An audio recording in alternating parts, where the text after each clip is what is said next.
Bienvenue de nouveau chez John Finance. Parfois, la réalité est plus étrange que la fiction. Si quelqu'un avait dit il y a une semaine que le marché mondial de l'argent, un système d'une valeur de centaines de milliards de dollars, pourrait être mis à genoux parce que le président des États-Unis veut acheter une île gelée dans l'Atlantique Nord, cela aurait semblé être une blague. Mais nous y sommes. Nous sommes dimanche 18 janvier 2026 et le paysage vient de changer d'une manière que presque personne n'avait prévue. Vous avez probablement vu les gros titres maintenant. Les médias traditionnels s'en donnent à cœur joie. Ils rient. Ils recyclent des mèmes sur le président Trump essayant d'acheter le Groenland à nouveau. Ils interviewent des politiciens danois outrés. C'est un cirque. Mais pendant que les médias rient, les bureaux de métaux précieux à Londres et à New York ne le font pas. Ils hurlent dans leur téléphone. Parce que caché à l'intérieur de ce tweet sur le Groenland, derrière le titre « Acheter une calotte glaciaire », se trouve une seule phrase qui fait un trou dans le pipeline logistique du marché mondial de l'argent. Le président Trump a annoncé un tarif de 10% sur toutes les importations en provenance de 8 nations européennes, y compris le Royaume-Uni, à partir du 1er février.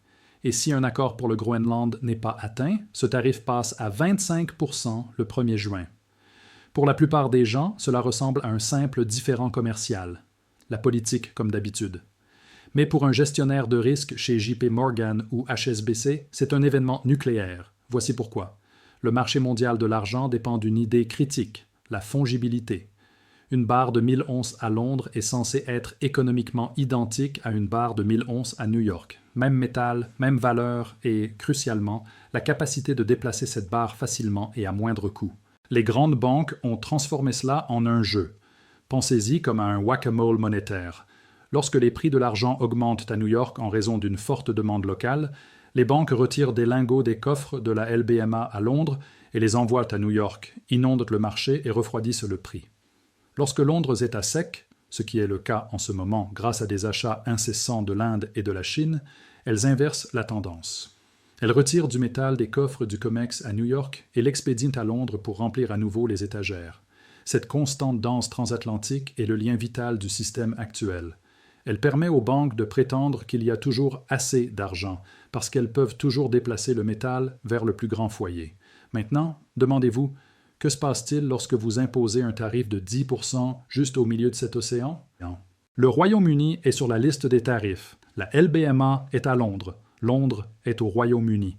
Cela signifie qu'à partir du 1er février, si une banque américaine expédie de l'argent de New York à Londres pour sauver la LBMA, puis essaie plus tard de ramener cet argent aux États-Unis, elle paie une taxe de 10% sur la valeur totale de la cargaison. À 80 $ l'once, cela représente une taxe de 9 $ par once. Cela ne réduit pas le profit, cela le détruit, cela anéantit l'arbitrage. Cela rend le jeu du whack-a-mole mathématiquement impossible.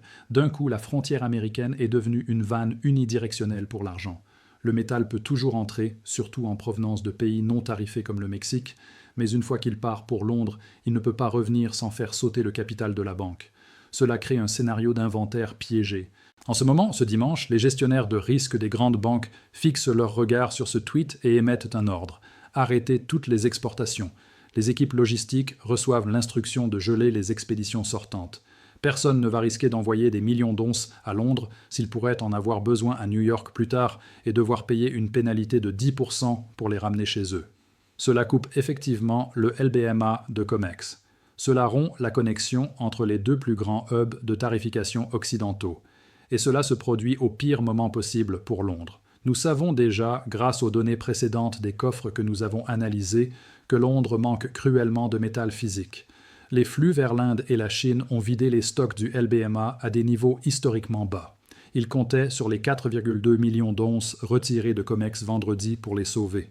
Ce métal était censé être la cavalerie. Avec ce tarif, la cavalerie n'arrivera pas. L'argent qui devait être transporté par avion vers Londres est maintenant cloué au sol à New York. Cela transforme le coup de vendredi soir dont nous avons discuté plus tôt. Nous pensions que le métal quittait le pays. Maintenant, il est probablement coincé ici. Optimiste pour le prix aux États-Unis, catastrophique pour Londres. Parce que si Londres ne peut pas se procurer d'approvisionnement aux États-Unis et qu'elle ne peut pas en obtenir suffisamment des mineurs rapidement, comment règle-t-elle ses contrats? Elle ne le fait pas. Elle se dirige vers un défaut physique beaucoup plus rapidement que New York. Le tarif du Groenland est un véritable signe noir. Personne ne l'a pris en compte. Personne n'a modélisé un scénario où un litige immobilier arctique bloque la plomberie essentielle du marché de l'argent. Les algorithmes qui échangent l'argent tic par tic sont réglés sur les taux d'intérêt, les mouvements du dollar, les données industrielles. Ils ne sont pas conçus pour réévaluer les flux sur une calotte glaciaire dans l'Atlantique Nord. C'est pourquoi l'analyse humaine a soudainement de l'importance à nouveau. Là où les machines voient une guerre commerciale générique, nous voyons un piège à liquidité. Maintenant, les banques sont contraintes de prendre une décision qu'elles n'ont jamais voulu faire. Elles doivent choisir quel marché sacrifier. Elles peuvent garder leur métal à New York et laisser Londres brûler, ou elles peuvent expédier du métal à Londres et accepter qu'une fois qu'il traverse l'Atlantique, il est effectivement piégé là-bas, laissant COMEX exposé. Elles ne peuvent pas protéger pleinement les deux, parce que la plupart de ces institutions sont domiciliées aux États-Unis ou fortement exposées aux régulateurs américains. Le choix rationnel est évident. Encercler COMEX, protéger New York, laisser Londres encaisser le coup. Cela laisse la LBMA directement exposée à la pleine force de la demande asiatique. Shanghai continue d'aspirer du métal, l'Inde continue d'acheter. Et maintenant, la bouée de sauvetage de New York est coupée. Nous sommes sur le point de voir une bifurcation du marché de l'argent occidental. Il est tout à fait plausible que nous voyions l'argent à 90 $ à New York et à 110 $ à Londres simplement parce que le métal ne peut pas se déplacer entre les deux villes. La loi d'un prix vient d'être abrogée par décret exécutif. Dans la prochaine partie de cette plongée approfondie, nous allons approfondir les mécanismes de ce piège. Nous allons décomposer l'effet motel à cafard dans les matières premières. Nous montrerons comment cette structure tarifaire oblige les banques à thésauriser le métal sur le plan national, même lorsqu'elles préféreraient l'arbitrer. Cela les transforme littéralement en préparateurs réticents. Et nous parlerons de la raison pour laquelle cette politique accidentelle pourrait être le mouvement America First, le plus efficace pour les minéraux critiques que nous ayons vus. Elle verrouille involontairement l'approvisionnement national en rendant trop coûteux l'exportation de la véritable richesse. Les médias peuvent plaisanter sur le Groenland, mais les personnes qui gèrent les livres de risque sur les métaux précieux ne rient pas. Et si vous êtes un véritable empileur d'argent, c'est exactement le genre de rupture structurelle que vous devez comprendre. Parce que les murs autour du système viennent de devenir plus hauts et l'argent est enfermé à l'intérieur avec vous. Maintenant, nous devons parler d'un concept qui est une question de vie ou de mort pour les banques de métaux précieux. L'échange de localisation. Dans un monde normal, sans friction, l'argent se comporte comme de l'eau. Il s'écoule là où il est nécessaire. Si JP Morgan a trop d'argent à New York et pas assez à Londres, ils ne déplacent pas toujours le métal en premier. Ils échangent des entrées de livres. Ils échangent la propriété de bars spécifiques à New York contre la propriété de bars à Londres avec une autre banque. L'expédition physique se fait plus tard quand c'est pratique et bon marché. Tout le système repose sur l'hypothèse que, tôt ou tard, le métal peut être déplacé pour équilibrer ses comptes sans pénalité punitive. Il suppose qu'une once d'argent vaut effectivement la même chose des deux côtés de l'Atlantique. Le tarif de 10% vient de briser cette hypothèse. Le système de lingots américain est devenu un hôtel pour cafards. Vous connaissez le slogan « Les cafards s'enregistrent, mais ils ne sortent pas ». Maintenant, c'est « L'argent s'enregistre aux États-Unis, mais il ne sort pas ». Mettez-vous à la place d'une banque. C'est dimanche. Londres est désespéré pour de l'argent. Sur le papier, vous aimeriez expédier 1 million d'onces de votre coffre COMEX à New York vers votre coffre LBMA à Londres pour calmer la flambée. L'expédition est facile. Pas de taxe à l'exportation. Chargez-le, faites-le voler, atterrissez-le, livrez-le. Mais que se passe-t-il le mois prochain lorsque le COMEX devient tendu et que vous avez besoin de ce métal pour satisfaire la livraison aux États-Unis? C'est à ce moment-là que le piège se referme. Parce qu'à présent, au moment où cette barre quitte le Royaume-Uni et retourne aux États-Unis, les douanes appliquent un tarif de 10% sur la valeur du métal. À 90 $, cela représente 9 $ par once, directement vers le Trésor américain. Dans un secteur à faible marge comme la banque de métaux précieux, une coupe de 10% n'est pas seulement un mauvais échange. Cela détruit l'économie de tout le système.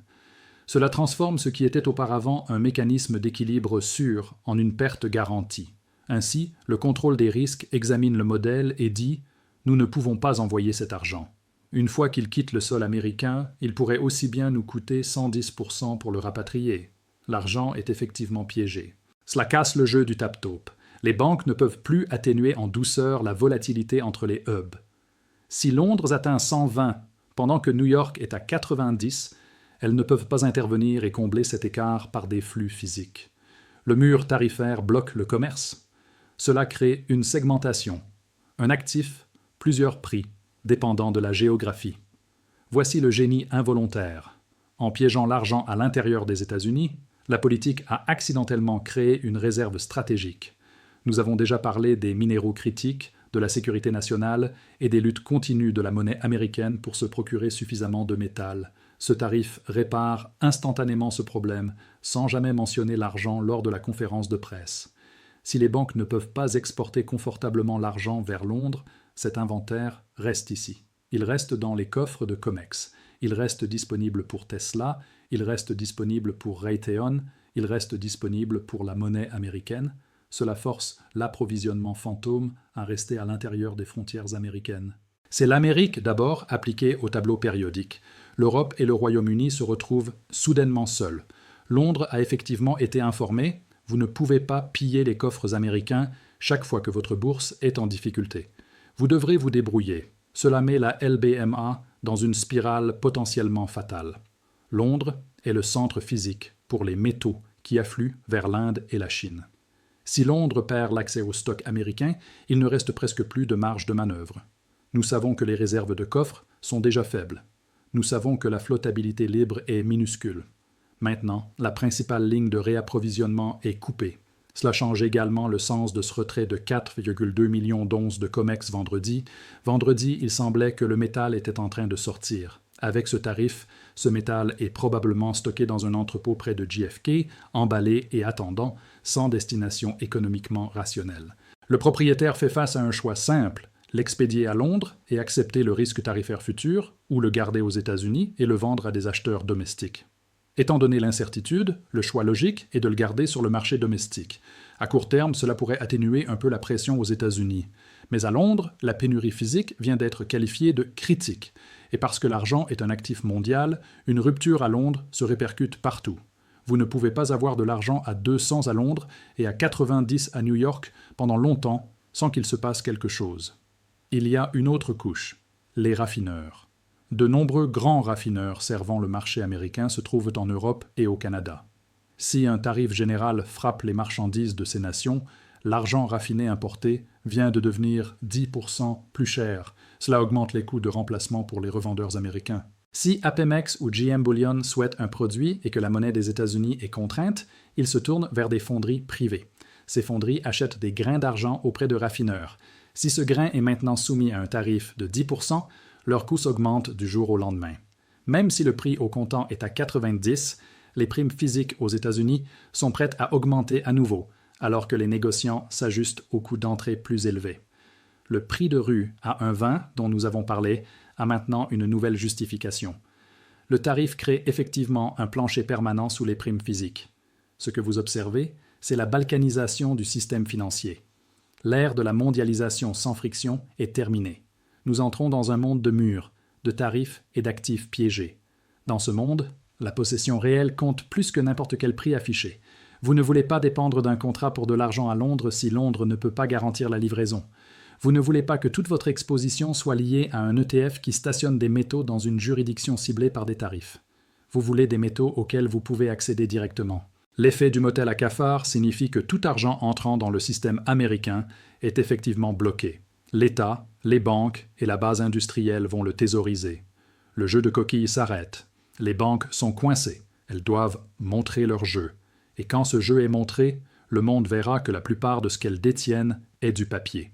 Dans le prochain segment de cette plongée approfondie, nous traverserons l'Atlantique et nous concentrerons sur Londres.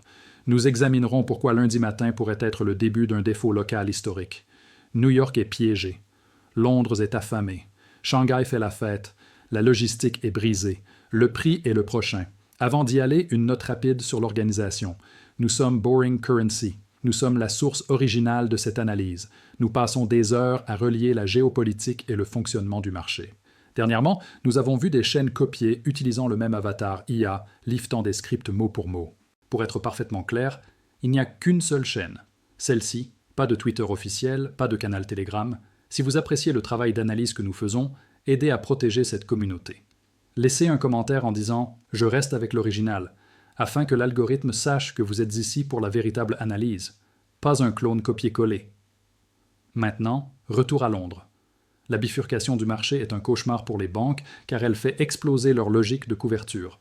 Un livre global pourrait être long en argent à Londres et court en argent à New York. Dans des conditions normales, ces positions s'annulent. La banque est couverte.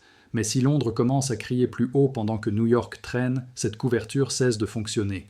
Ils commencent à perdre de l'argent sur l'écart. Cela les oblige à rééquilibrer, racheter des positions courtes à New York et vendre des positions longues à Londres.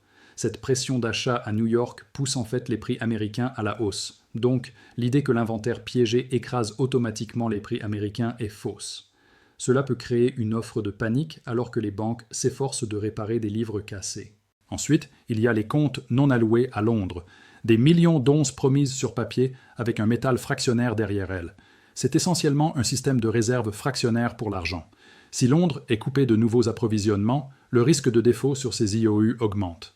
Les détenteurs d'onces non allouées sont essentiellement des créanciers non garantis des banques qui viennent de perdre leur principale option de réapprovisionnement. Lorsque le marché comprendra vraiment que Londres est assiégé, une ruée sur les comptes non alloués est probable.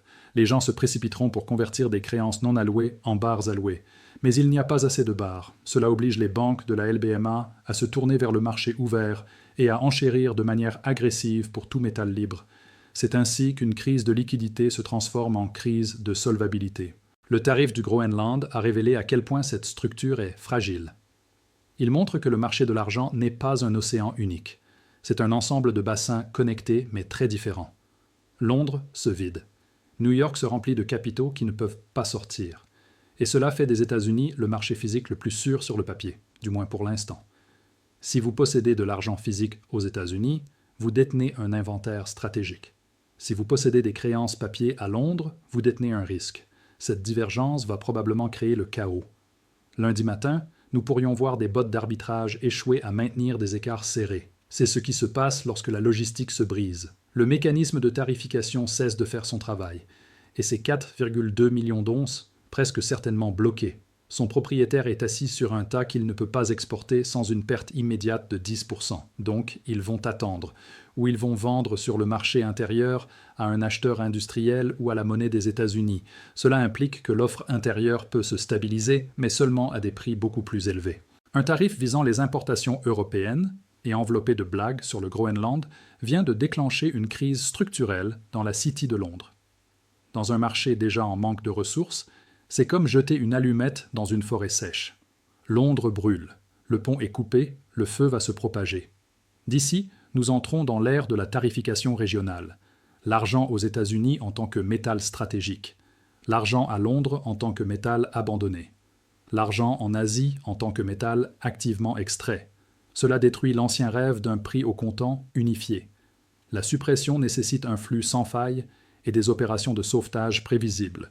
Le tarif injecte un risque de base, la seule chose que les banques craignent le plus. Si vous ne pouvez pas déplacer le métal pour réduire les écarts, votre couverture cesse d'être une couverture. À ce moment-là, les grands acteurs cessent de maintenir des positions courtes et commencent à s'éloigner complètement de l'effet de levier. Sans une suppression constante du papier, l'argent est enfin libre de dériver vers un véritable équilibre, quel que soit le prix suffisamment élevé pour justifier de nouveaux projets miniers dans un monde d'énergie coûteuse et de coûts en hausse, et suffisamment élevé pour refléter son véritable rôle dans l'économie numérique et verte. Alors que signifie tout cela pour le collectionneur individuel? Tout d'abord, la diversification géographique est surestimée dans un monde de commerce armé. Déplacer des métaux à travers les frontières devient de plus en plus difficile. L'argent le plus sûr est celui que vous pouvez atteindre. Deuxièmement, arrêtez d'obséder sur le prix au comptant affiché à l'écran. Ce prix est désormais essentiellement une moyenne de plusieurs marchés défaillants. Évaluez votre collection en fonction du coût de remplacement. Si vous vendez aujourd'hui, pouvez-vous vraiment racheter les mêmes onces? À quel prix? Troisièmement, pensez à long terme. Un tarif sur le Royaume-Uni n'est probablement qu'un domino dans un mouvement plus large vers le nationalisme des ressources. Les pays commenceront à thésauriser ce qu'ils ont. Nous retournons vers un monde où le collatéral tangible est ce qui compte. Le piège tarifaire a verrouillé la porte. L'argent reste en place. Attendez-vous à du bruit cette semaine. Attendez-vous à des déclarations confuses, des manipulations, et peut-être une dernière tentative de secouer le marché. Mais vous savez ce qui a changé, la logistique. Le gouvernement a accidentellement incliné la balance en faveur des détenteurs physiques. Le sol monte. Le plafond est indéfini. 90 $ ne sera pas le point de référence pour toujours. Alors, maintenez votre position. Ne laissez pas la volatilité artificielle vous détourner de votre propre plan. Le chemin à partir d'ici sera chaotique. Mais pour les détenteurs patients et informés, la direction à long terme de la valeur physique est à la hausse. Si vous êtes ici pour la vraie recherche et non pour les clones, laissez « Je reste » avec l'original dans les commentaires. Cette semaine sera une semaine mémorable. Restez concentré sur la réalité physique, pas sur l'illusion papier.